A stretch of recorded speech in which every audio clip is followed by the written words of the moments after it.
Well, hello, it's Mark Lanier with your video thought for the day. Well, this week I'm looking at various emails that have been sent to me in reference to the video thought for the day of sorts. It's kind of like you helping me go through my email.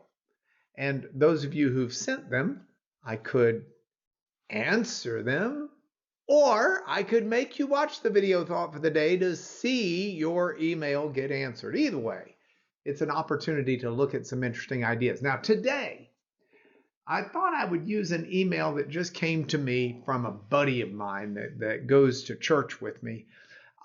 He sent me this email, and in fact, it reminded me of something that my sister has said recently and something my mom said just last Sunday. Here's the email.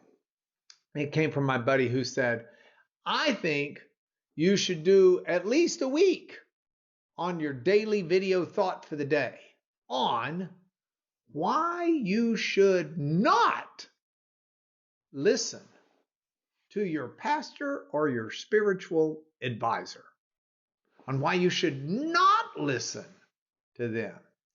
He continued, it makes life easier, and you don't have to write letters of apology and have people come stay at your house for a holiday. It's not so nerve-wracking. Now, I know enough about my buddy here to know that he's recently had some folks where he had needed to send them a letter, in essence, setting aside an apology to them. Though, knowing the details of it, it's definitely a two-way street on that need for apology. But regardless of that, he took that initiative and he wrote that because he came under conviction from something that was said at church. One of our pastors said it. And he told me, he said, I got to quit going to church if this is going to change my behavior, cause me to become something better. He says it's a whole lot easier when I don't feel convicted by God to do something.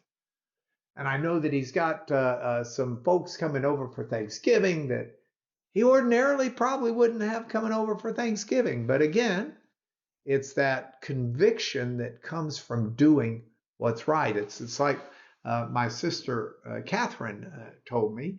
She said, sometimes I feel like I need to quit going to church because it just convicts me every week.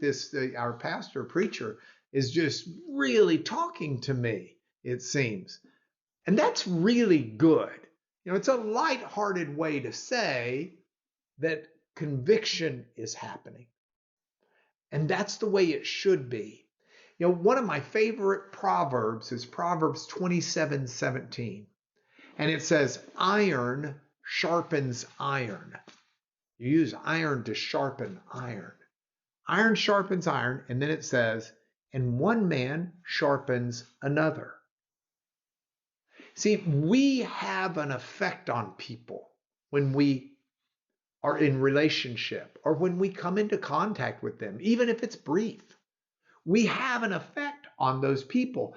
And biblically, we need to be seeking to have a good effect on people. We need to be the iron that sharpens iron, that makes it more useful, that makes it better.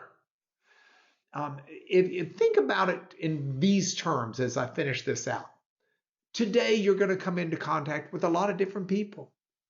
You will have some type of an effect.